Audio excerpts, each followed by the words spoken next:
Hello and welcome viewers, this is Sultan Fayaz Hussain and you're watching Sultan Fayaz official YouTube channel। नाज़रीन, जंग की एक ख़बर मेरे सामने से गुजरी और मैं चौंक गया कि जंग जिसे हम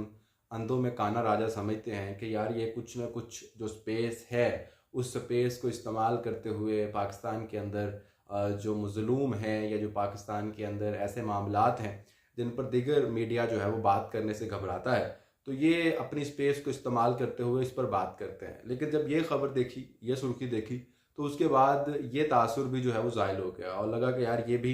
उसी तरह से हैं और उसी तरह से जो है वो इशारों पर नाचते हैं। बस आवाम में अपना इत्मीनान बहाल करने के लिए कभी कभार जो है वो उन लोगों को भी थोड़ा बहुत टाइम दे देते हैं जिनके बारे में लोगों को लगता है कि इन्हें टाइम मिलना चाहिए टीवी पर, और दीगर चैनल्स जो हैं वो उनको टाइम नहीं देते। तो उससे आवाम में भी अपनी साख जो है वो बाहर रखने की कोशिश करते हैं और साथ साथ जो है इदारों के साथ भी अपना पूरा पूरा साथ देते हैं। तो अब जो खबर है जिसके बारे में मैं आपको बता रहा हूँ, आपने थंबनेल देख लिया है, थंबनेल से आपको अंदाज़ा हो गया है कि मैं किस खबर की बात कर रहा हूँ। इसमें इन्होंने जनाब डॉक्टर महारंग बलोच, जो बलोच यकजहती कमेटी के ऑर्गेनाइज़र हैं, सरबराह हैं, उनके ऊपर इंतहाई घटिया किस्म के जो इल्ज़ामात हैं वो लगाए हैं और फिर उन इल्ज़ामात की तशहीर की है। FIA के हवाले से इन्होंने ये दावा किया है कि ये FIA की फाइंडिंग्स हैं जो उन्होंने अपनी एक स्टोरी बना के अपनी वेबसाइट के ऊपर लगाई है, पेपर के अंदर लगाई है, ई पेपर के अंदर। उसके ऊपर जो लिखा हुआ है इन्होंने, ये ई पेपर की कटिंग है इनकी, जिसके अंदर उन्होंने लिखा है कि डॉक्टर महारंग बलोच के अकाउंट में $3 मिलियन की मौजूदगी है के हवाले से दावा किया गया है और कहा गया है जी कि धमाके के हवाले से $10 मिलियन की उन्हें अदायगी की गई है। MI6 और दीगर सफारतकारों से जो है उनकी होटल के अंदर मुलाकात हुई है और जो सबसे घटिया और आखिरी लाइन इन्होंने लिखी है, इस लाइन के अंदर उन्होंने लिखा है जी कि रमादा के कमरा नंबर 17 के अंदर कोई तस्वीर बनाई गई थी डॉक्टर महारंग बलोच की, उनके किसी बॉयफ्रेंड के साथ नाजेबा जो तस्वीर थी वो बनाई गई थी और उनको वायरल किया गया। वो कहाँ वायरल किया गया, क्यों वायरल किया गया, किसने वायरल किया, इसके बारे में इसने कोई बात नहीं की। अच्छा, अगर पहले जो इल्ज़ामात हैं उन पर तो बात करेंगे, लेकिन जो ये आखिरी इल्ज़ाम है, जो इंतहाई घटिया बेहुदा इल्ज़ाम है, अगर इस किस्म की कोई बात हो भी कि अगर कोई भी शख्स जो है वो किसी भी अपने बॉयफ्रेंड से या गर्लफ्रेंड से कहीं मिल रहा है, किसी होटल के अंदर मुलाकातें कर रहा है, तो FIA का क्या काम है कि जी वो वहाँ पर उसकी तस्वीर बनाती फिरे और उसको जो है वो फिर इस तरह से जो अखबार हैं उनका क्या काम है कि उसकी तशहीर करते फिरें और उनको अपनी न्यूज़ स्टोरीज़ की जीनत बनाते बने बिने फिरें। ये किस महज़ब मुआशरे में होता है और ये कौन सा कानून और कौन सा आइन और कौन सा ये जो आपको इखलाकी तौर पर कहाँ से इस बात की जो है वो इजाज़त मिलती है कि आप इस किस्म की खबरें लगाएं, इस किस्म के इल्ज़ामात लगाएं। अगर ये इल्ज़ाम आप साबित नहीं कर सकते, आप इसके ऊपर जो है ये बता नहीं सकते कि ये वायरल कहाँ हुई है, क्यों हुई है, और अगर कोई इस किस्म की तस्वीर हैं भी,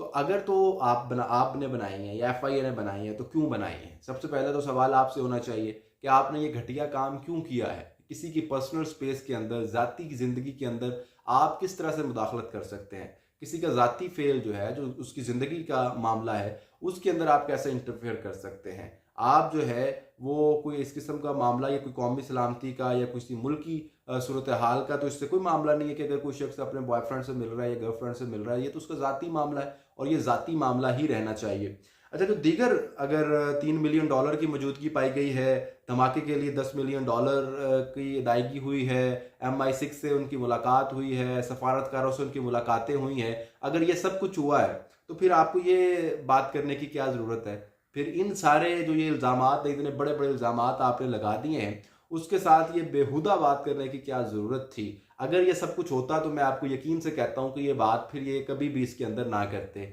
बल्कि उन्हीं तीनों चीज़ों के ऊपर ये अपनी फोकस करते। और अगर ये सब कुछ हो चुका है तो फिर अब तक डॉक्टर महारंग बलोच को इस केस के अंदर गिरफ्तार क्यों नहीं किया गया, उनसे ये तहकीकात क्यों नहीं हो रही, उनसे जो $3 मिलियन उनके अकाउंट में पड़े हुए हैं, इतनी बेवकूफ़ हैं वो कि उन्होंने डायरेक्टली अपने अकाउंट के अंदर ही $3 मिलियन रखा हुआ है। और अगर $10 मिलियन की उनको अदायगी हुई है तो वो $10 मिलियन की जो अदायगी हुई है उसकी कोई रसीद होगी, कोई ट्रांजैक्शन होगी, कोई मामला होगा, वो कौम के सामने लाएं, आवाम के सामने लाएं। अगर कौम और आवाम के सामने नहीं भी लाने तो कम से कम कोर्ट के सामने लाएं और उनको सजा दिलवाएं और उनको बताएं, कौम के सामने उनका चेहरा लेकर आएंगे, देखें ये तो धमाके करवाती फिर रही हैं, ये इसकी रसीदें हैं, ये इसके सबूत हैं, ये इसके शवाहिद हैं, ये गवाहान हैं, ये सारी चीज़ें हैं।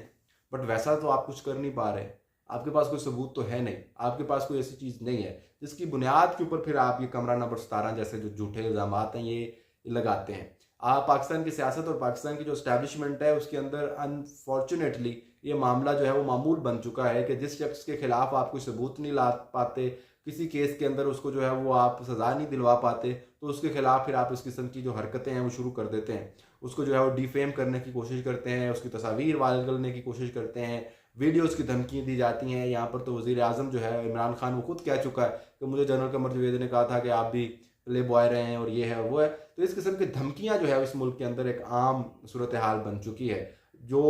कि नहीं होना चाहिए। स्टैब्लिशमेंट का क्या काम है कि वो लोगों की नाजेबा वीडियोस बनाती फिरे और तस्वीर बनाती फिरे और फिर उसके ऊपर लोगों को ब्लैकमेल करती फिरे। तो इनको इस बात के लिए अकाउंटेबल किया जाना चाहिए, लेकिन अकाउंटेबल करेगा कौन? जिन्होंने इनको अकाउंटेबल करना था वो तो खुद जो है वो जुडिशरी भी उन्हें दे रहे हैं, उसके लिए अमेंडमेंट्स कर रहे हैं, वो खुद जो है एक्ट्स भी पास कर रहे हैं कि जो जबरी गुमशुदगियां हैं उनको किसी तरह से जो है वो कानूनी